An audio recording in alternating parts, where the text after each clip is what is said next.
유대인의 무리가 예수님도 보고 또 예수님이 살리신 나사로를 보려고 회단이 나사로의 집에 몰려들었습니다. 그리고 실제로 나사로를 보게 되자 많은 유대인들이 예수 그리스도를 믿게 되었죠. 그러자 대제사장들은 뭐라고 말하면 처음에는 예수만 죽이려고 했는데 나사로 때문에 예수님을 사람들이 많은 믿으니까 이제 나사로까지 죽이려고 모의를 하고 있습니다. 예수님이 오신다는 소문에 사람들은 종려나무 가지를 들고 열렬히 환영했습니다. 예수님은 어린 나귀를 타고 예루살렘으로 이제 입성하셨습니다. 무리들은 호산나 외치며 그를 환영했고 예수님은 나귀를 타셨는데 제자들은 그때 당시에는 이것이 무엇을 의미하는지 깨닫지 못했지만 나중에 예수님께서 왜 나귀를 타시고 사람들이 왜 호산나 소리를 지르며 환영했는지 깨닫게 되었습니다. 사람들이 이렇게 예수님을 호산나 부르며 열렬히 환영했던 이유는 나사로를 살리신 주님 그리고 살아난 나사로를 보고 그 소문을 목격한 사람들이 주변에 많이 퍼뜨리고 증언했기 때문에 사람들이 이렇게 열렬히 예수 그리스도를 환영한 것이죠. 오늘 이 말씀을 통해서 우리에게 주시는 첫 번째 교훈은 9절에서 11절까지 말씀입니다. 예수님을 믿지 않으면 예수님을 대적하는 자가 되고 만다는 것이죠. 유대인의 큰 무리가 나사로가 사는 베다니 그의 집으로 몰려들었습니다. 잔치 때문일까요? 아닙니다. 거기에 예수님이 계시다는 소문이 쫙 퍼졌죠. 근데 이들은 예수님만 보려고 온 것은 아니었어요. 정말 죽었던 자가 다시 살아나는지 자기 눈으로 살아난 나사로를 확인하려고 그렇게 많이 모여든 것이죠. 그리고 자기 눈으로 실제로 다시 살아난 나사로를 보고 많은 유대인들이 예수 그리스도를 믿었다 이렇게 기록하고 있습니다. 그리고 이 사실을 옛날에는 신문도 없고 요즘 말하는 카카오톡도 없고 그런 것도 없으니까 입소문으로 나가는 것밖에 없죠. 근데 그 입소문이 정말 무섭거든요. 그래서 자기가 본 거 또 뭐 보태거나 빼거나 했겠지만 어쨌든 예수라는 분이 나사로를 살린 것은 틀림없다라는 것을 주변에 막 얘기했겠죠. 이런 센세이션하고 놀라운 일이 세상에 어디 있어요. 사람이 다 죽는 것이면 끝이라고 생각했는데 사람이 산다? 이걸 보고 얼마나 놀랍고 충격적인 소식이었겠어요. 그걸 믿든 안 믿든 간에 일단은 그거 자체가 놀라운 뉴스이기 때문에 주변에 소문을 내고 다녔죠. 그러면 당연히 누구도 들었을까요? 이 모든 소식, 이 모든 상황을 대제사장도 알게 됐죠. 듣게 되었죠. 근데 하는 행태를 보십시오. 이제는 예수 그리스도는 물론 나사로까지 죽이려고 서로 모의하고 있습니다. 죽었던 나사로가 다시 살아난 것은 바로 예수 그리스도, 예수가 그리스도라는 것을 확실히 보여주는 증거잖아요. 또 사람들이 예수께 몰려가서 자신들의 입지가 기득권이 약화되는 것이죠. 그래서 죽이려고 하는 것이죠. 전 여기서 신앙의 중간은 없다라는 생각을 하는 거예요. 중간은 없다. 믿는 것도 아니고 안 믿는 것도 아니고 자기는 그렇다고 교회에 대해서 적극적으로 반대하고 예수 그리스도를 비방하고 그렇지는 않는데요. 그렇지만 교회는 나가고 싶지 않대요. 자기는 중간이라 이거죠. 그런데 그거는 자기를 괜찮은 사람으로 포장하기 위한 변명에 불과하고 신앙에 있어서 중간은 없어요. 예수 그리스도를 믿지 않는 것은 예수를 믿지 않고 믿고 믿지 않는 것은 안 믿는 거예요. 그게 중간은 없어요. 근데 예수 그리스도를 이런 증거, 뚜렷한 증거가 있잖아요. 보십시오. 나사로가 다시 살아났다는 것을 확인하고 자기도 들었잖아요. 그러면 이것이야말로 빼도 박도 못하는 틀림없는 예수가 그동안 반신반의하고 그동안 자신도 몰랐고 예수를 비방하고 그랬지만 이것을 보면은 창세 이래 죽은 자를 다시 살린 이가 어디 있습니까? 그러면 이분은 적어도 보통 분은 아니구나.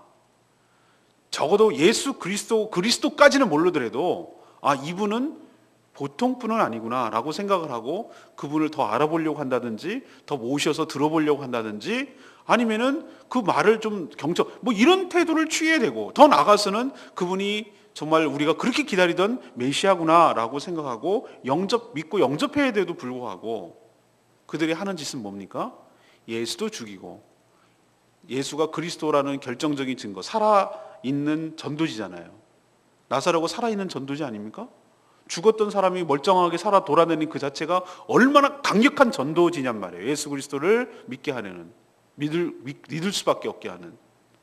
그러니 예수도 죽이고 그 예수가 그리스도라는 그 증거까지도 없애려고 지금 시도하는 거예요. 저는 여기서 악이 뭔가? 악이 바로 이거예요. 알아요. 모르면 몰라서 그렇다고 치는데 이들은 어쩌면 아는 거예요. 예수가 그리스도라는 걸 알아요. 이 모든 것들을 통해서 깨닫지만 사실은 알면서도 믿기 싫은 거예요. 그리고 그런 것보다는 자기가 누리고 유지하는 것을 계속 유지하고 싶은 거예요. 그래서 예수도 죽이고 나사로도 죽이고 그래서 계속 자기들이 계속 해먹고 대대손손이 해먹고 계속 군림하고 그 로마 통치 식민지임에도 불구하고 그 부스러기라도 옆에서 곁부리를 째고 그 권력을 유지하고 군림하고 인정받고 칭찬듣고 대우받고 이렇게 하고 싶은 거예요. 그래서 죽이는 거예요. 우리도 말이죠. 예수 그리스도를 온전히 믿으면 설 믿으면 그건 안 믿는 것이고 이런 불신은 중간에 서는 게 아니라 예수를 대적하고 예수를 방해하고 예수를 죽이려는 데까지 합세하고 거기에 동조하고 동참하는 꼴이 된다라는 것을 기억하고 이 대제사장 같은 모습은 없는지 우리 모습을 살펴보고 우리 주변의 모습을 살펴보고 이런 자가 되지 않도록 삼가 조심해야 될 줄로 믿습니다. 두 번째, 12절에서 15절까지 말씀. 예수님은 찬송받으시기에 합당한 분인 줄로 믿습니다. 예수님이 죽었던 나사로를 다시 살리셨다는 이 소문은 순식간에, 삽시간에 예루살렘에 다 퍼져버렸어요. 왜 그러냐면 베다니 마을이 예루살렘에서 5리거든요. 5리면은 몇 킬로죠? 10리가 4킬로인가요? 그렇죠. 10리가 4킬로죠. 4킬로가 정확하게 안 된다 그러던데. 그러면 5리면은 얼마죠? 한 2킬로? 2킬로면 그렇게 먼 거리가 아니에요. 옆 동네. 그러니까 우리로 치면 2킬로 정도면 어딜까? 여기서 공항까지도 꽤 멉니다. 4킬로 정도 될 것 같은데 공항까지.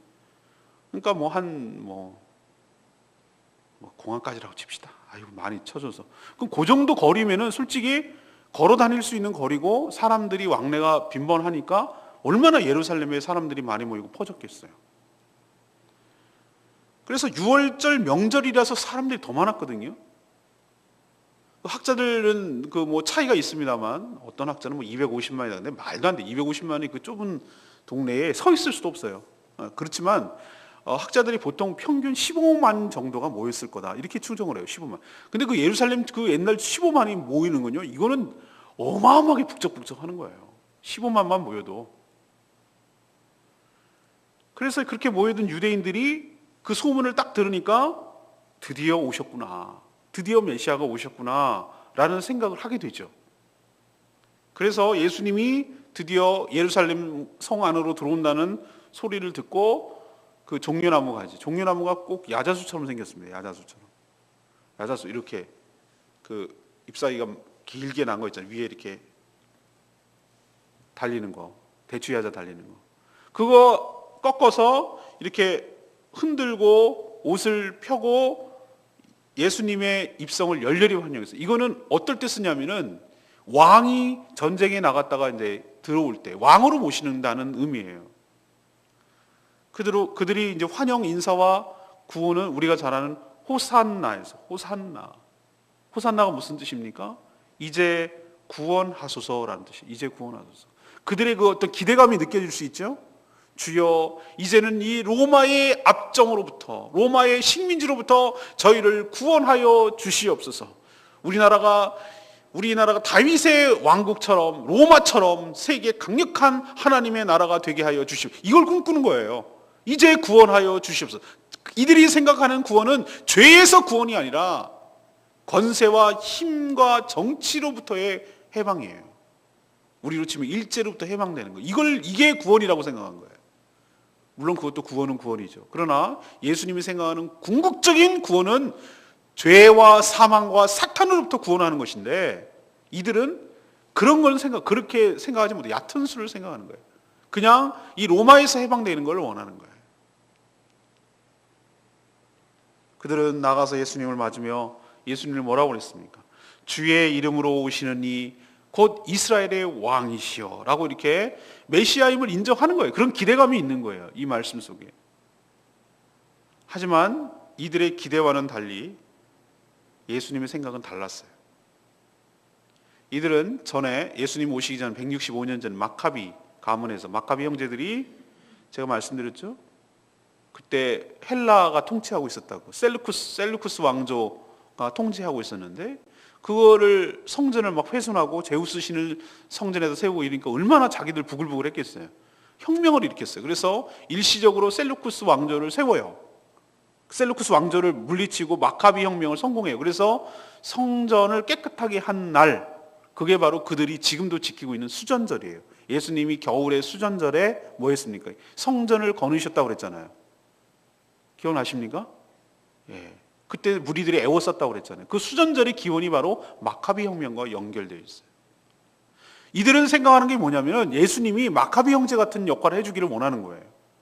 로마로부터, 그때는 헬라로부터 해방됐지만 이제는 로마로부터, 압제로부터 해방되어서 다윗의 왕국처럼 강대국을 만들고 예수님이 왕으로 등극하여 영원히 다스려 주기를 원하는 거예요. 이게 이들의 꿈이에요. 그래서 호산나 이제 구원하소서라고 외치는 거예요. 하지만 이들은 예수님이 왜 나귀를 타고 입성하는지에 대해서 전혀 깨닫지 못했어요. 보통 개선장군, 그리고 개선장군이 뭐냐면 전쟁에서 큰 승리를 거두고 들어온 왕은 뭐를 타고 오냐면은 말을 타고 옵니다. 말을 타고. 백마를 타고 와요. 말 타고. 입성하는데 예수님이 말을 탈 수도 있고 걸어갈 수도 있었는데 일부러 나귀를 타셨어요. 예수님이 그거 말 못 구해서 못 탔겠습니까? 나귀도 어디서 공짜로 풀어 가지고 오라 그러니까 가지고 왔는데 그 흰 말 어디서 못 구하겠어요? 근데 일부러 나귀를 탔다는 것을 이 사람들이 들어올 때 깨닫지 못했어요. 나귀는 무엇인가? 말은 힘과 전쟁, 승리 이런 것을 상징한다면 나귀는 뭡니까? 전쟁이 없는 평화로운 시대를 상징하는, 겸손을 상징하는 거예요. 나귀가 그렇게 생겼잖아요. 여러분 기억나시죠? 나귀는 말보다 훨씬 작아요. 조그만해요. 나귀를 타는 것은 종종 걸음을 치기 때문에 그 힘세고 빠르고 이런 전쟁이 아니라 평화로운 시대에 주로 타고 다니는, 예수님이 겸손하신, 그렇게 100마리 아니라 무슨 그 구름을 타고 오셔도 입성하셔도 뭐 모자란 분이 그 나귀를 타고 오셨다는 것은 섬기러 오셨다는 거예요. 겸손히 오셨다는 거예요. 죽으러 오셨다는 거예요. 그래서 죄와 사망에서 건져주기 위해서 들어오신다는 것인데도 이들은 전혀 깨닫지 못했어요. 그래서 이 땅에 오셔서, 예루살렘에 오셔서 이제 하나님과 꾀진 관계를 회복하시고 화목제로 자신을 제물로 드려서 하나님과 화해시킴으로 진정한 이 땅에 평화를 주시기 위한 왕으로 입성하시는 건데도 이들은 이렇게 핀트가 서로 안 맞았어요. 그러나 우리는 알고 있습니다. 예수님이 이 땅에 이렇게 오셨기 때문에 우리도 그들과 다른 의미로 우리도 호산나 찬양하며 그를 맞이해야 될 줄로 압니다. 그들은 정치적인 해방에서 호산나 외치고 환영했지만 우리는 알고 있어요. 우리와 죄와 사망과 사단으로부터 우리를 해방시켜 주시고 우리를 다시 하나님과 화목케 하시고 이 땅에 우리 마음에 진정한 평화를 주시기 위하여 이 땅에 오신 주님을 환영해야 될 줄로 압니다. 이제 주님은 언제 오시는가? 다시 재림하세요. 그 다시 오실 주님을 우리도 맞이하며 기다리며 기대하며 그리고 그분에게 합당한 찬송을 돌려야 될 줄로 믿습니다. 그래서 우리가 많은 찬양들이 있지만 주님을 높이고 주님을 경배하고 주님을 예배하고 주님을 찬양하는 곡들이 상당히 많은 이유는 주여와 하나님 그 예수 그리스도는 우리의 찬양을 받으시기에 합당한 분인 줄로 믿습니다. 우리가 찬양 안 하면 돌들로도 찬양을 하게끔 한다고 그러셨어요. 그래서 우리는 이 왕으로 오신 예수님, 그러나 평화의 왕, 겸손의 왕으로 오셔서 우리를 구원하여 주신, 그리고 다시 오실 예수님은 구원을 완성하실 그분을 찬양으로 맞이하며 기쁨으로 맞이하며 열렬히 환영하며 하나님께 찬양과 영광을 돌리기를 원합니다. 마지막 세 번째는 16절에서 19절까지 말씀이에요. 예수님을 올바르게 알고 전해야 합니다. 제자들은 예수님과 동행했음에도 예수님이 왜 어린 나귀를 타고 입성하는지 알지 못했다고 했죠. 예수님이 영광을 받으신 후에야 깨달았다고 그랬어요. 영광을 받는 것이 무엇입니까? 바로 부활하시고 죽으시고 부활하시고 승천하시는 것. 그 후에야 예수님이 왜 이렇게 의도적으로 나귀를 타고 입성하셨는지 그 의미를 깨닫게 되었다. 예수님은 의도적으로 요한복음이 끝나면 이제 스가랴서를 묵상할 거거든요. 4월 달에 스가랴서를 묵상할 건데 그때 9장 9절에 예수님이 나귀를 타고 입성하실 것을 예언이 되어 있습니다. 이것을 일부러 성취하시려고 그 말씀을 성취하시기 위하여 이렇게 나귀를 타신 것이, 이 의도는 바로 자신이 구약에 예언되었던 바로 그 메시아임을 보여주시고 입증하시기 위하여 그렇게 하신 거예요. 근데 이것만 그런 게 아니라 예수님의 모든 생애가 전부 다 알고 보면은 하나님이 보내신 주의 선지자들의 예언을 성취하고 응하게 하려고 예수님은 사셨던 걸 알 수 있어요. 그러면 또한 사람들이 호산나 외치며 이렇게 열렬히 환영하는 것도 사실은 예언되어 있었어요. 시편 118편 25절 26절에 보면은 사람들이 예수 그리스도를 환영하며 호산나 부르며 외치며 환영하게 될 것을 알았어요. 그것을 제자들이 그 당시는 깨닫지 못하다가 나중에 주님이 부활 승천하시고 영광 받으신 후에야 그때 깨닫게 됐다, 그 뜻이에요.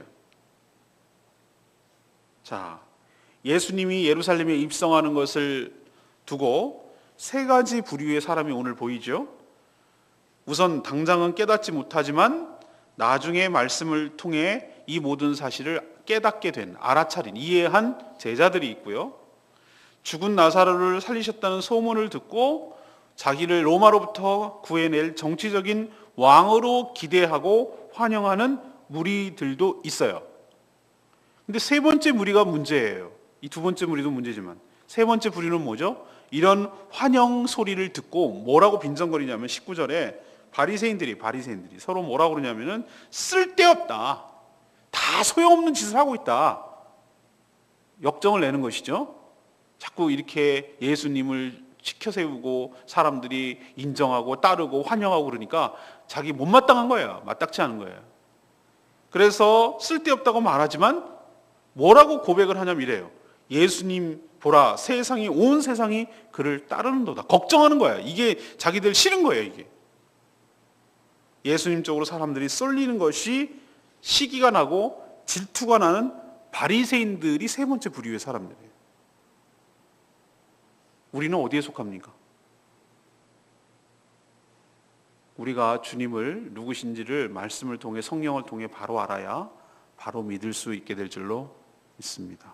모르면 열렬히 환영하지만 잘못 알고 잘못 기대하고 환영하다가 실망하니까 예수를 십자가에 못 박으라고 돌변하는 무리에 속하든지, 예수님이 사람들이 자꾸 믿는 것이 꼴보기 싫고 괜히 싫고 그래서 예수님을 비방하고 예수를 따르고 믿는 사람들도 뭐라 그러고 이렇게 하는 대적자로 남든지, 바리새인들처럼 우리도 무지하면 모르면 그럴 수 있다는 거 기억하시고 예수 그리스도를 올바르게 알고 올바르게 전하는 저와 여러분 되기를 소망합니다. 오늘 16절 말씀, 제자들은 처음에 이 일을 깨닫지 못하였다가 예수께서 영광을 얻으신 후에야 이것이 예수에 대해 이야기한 줄 알았다, 깨달았다 그랬어요. 우리도 제자들처럼 어리석고 둔할 때가 참 많습니다. 예수님이 하신 일을 가장 가까이에서 보면서도 그것이 가지는 의미가 무엇인지 깨닫지 못할 때가 참 많아요. 옆에 자기 앞에서 벌어지는 일임에도 불구하고. 그리고 시간이 지나서 하나님께 영광이 된 후에야 그때 그 사건이 가지는 의미를 알았을 때가 많이 있습니다. 하지만 이렇게 늦게라도 깨닫는 자는 그나마 그래도 은혜를 입은 자예요. 알면서도 죽이려고 덤벼드는 대제사장들, 시기와 질투에 매몰된 바리새인들이 진짜 불쌍한 사람들이에요. 오늘도 하나님께 간구하고 기도하기를, 주님, 저희들도 제자들처럼 하나님이 하시는 일들을 뻔히 경험하면서도 그게 하나님이 하셨다는 것을 깨닫지 못하고 둔할 때가 참 많습니다. 주님, 저희들에게 지혜를 주시고 깨닫는 은혜를 부어 주시옵소서. 그래서 알게 하여 주시옵소서. 이것이 하나님의 일임을 알게 하시고 하나님이 간섭하시고 하나님이 개입하시고 하나님이 만지시는 일임을 깨닫게 하여 주시옵소서. 우리의 둔함을 깨우쳐 주시옵소서. 이렇게 간구하고 기도하는 시간 되기를 원합니다. 오늘 세 가지 말씀드렸습니다. 예수님을 믿지 않으면 어떻게 된다고요? 중간이 아니라 대적하는 자가 된다고요. 대제사장들 하는 꼴을 보십시오. 알았어요. 이들은 누구보다도 나사로가 살리신 예수가 그리스도일 수 있다는 그런 가능성을 누구보다도 잘 알았어요. 그런데 싫은 거예요. 왜? 자기 영광, 자기 유익을 훼손하니까. 그래서 나사로까지 죽이려고 덤비는 이 대제사장들의 모습을 통해서 우리도 잘 보셔야 돼요. 내가 죽고 예수가 살아야 되는데 이들은 예수가 죽고 내가 살기를 원하는 자들이에요. 그렇기 때문에 이렇게 하는 거예요. 두 번째는 뭡니까? 예수님은 호산나 주 예수 그리스도시여, 주 이름으로 오시는 이여, 이스라엘의 왕이시여, 이렇게 찬양을 받으시기에 합당한 분인 줄로 믿습니다. 이들은 오해해서 찬양을 했지만 우리는 알고 찬양을 해야 된다 이 말입니다. 다시 오실 예수님을 찬양하고 경배하고 준비하고, 아니 지금도 살아계셔서 하나님 우편에 앉아 계시는 그분을 향하여 구원에 베풀어 주신 그분, 하나님의 어린 양이신 그분, 보좌에 앉으신 그분을 향하여 우리도 합당한 찬양과 영광을 돌려야 할 줄로 압니다. 마지막 세 번째는 뭡니까? 우리도 예수 그리스도를 올바르게 알고 올바르게 전해야 되는 것이에요. 정치적인 메시아, 쓸데없다고 생각하는 그 바리새인들의 시기와 질투, 알면서도 죽이려고 하는 이 대제사장들의 행태들, 여기에 속하지 않고 예수 그리스도를 올바르게 알고 예수님을 올바르게 전하는 저와 여러분 되기를 소망합니다. 오늘 말씀 붙들고 찬양집 202장 부르고 찬양하겠습니다. 기도하겠습니다.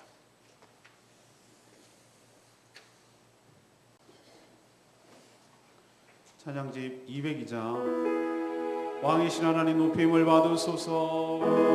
예, 맞습니다. 예수님은 우리의 왕 되십니다.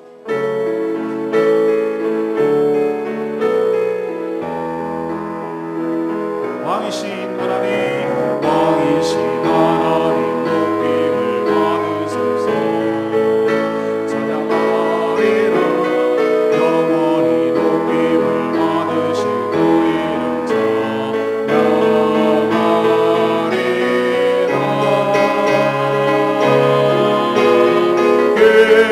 그리스도 진리로 다스리는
높임을 받으소서.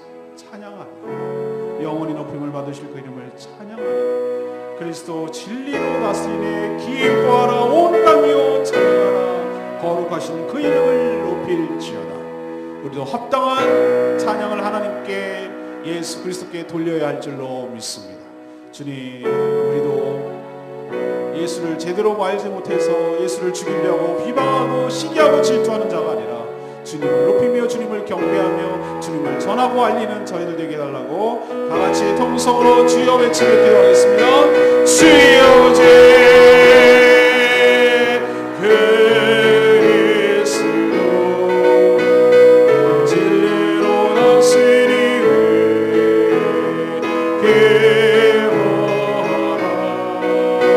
온 땅이여 찬양하라. 거룩하신 그 이름 높이라.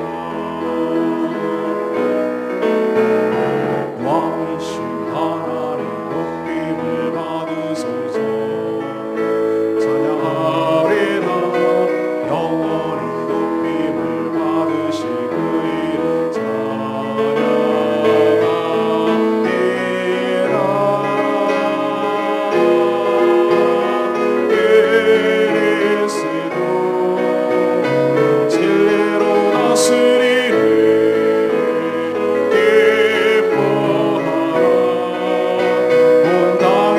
찬양하라. 거룩하신 그 이름 높이라.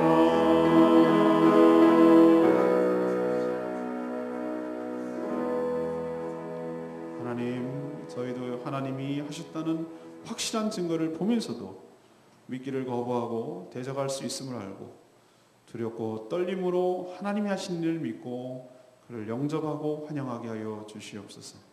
예수 그리스도는 찬송받으시기에 합당한 우리의 왕이심을 고백합니다. 그러나 힘이 아니라 사랑으로 저희들을 다스리는 평화의 왕이심을 믿습니다. 겸손히 나귀를 타고 오셔서 이 땅에 진정한 평화를 주시는 주님, 우리를 죄와 사망과 사단으로부터 건져주시고 하나님과 깨어졌던 관계를 화목제물로 다시 화평을 주시는 주님, 저희도 호산나라고 외치며 찬양하기를 원하나이다. 여전히 둔한 저희들을 깨우쳐 주시고 이 모든 사실이 믿어지게 하여 주시옵소서. 성령과 말씀을 통해 가르쳐 주셔서 그 의미를 온전히 알게 하여 주시옵소서. 오늘도 주님의 은혜 가운데 살기를 원합니다. 저희들이 간구하는 모든 기도 들어응답하여 주시옵소서. 주님께 모든 것 맡겼고 예수 그리스도 이름으로 기도합니다. 아멘. 네, 오늘도 승리하신 하루 되십시오. 네, 사랑하고 축복합니다. 기도하겠습니다.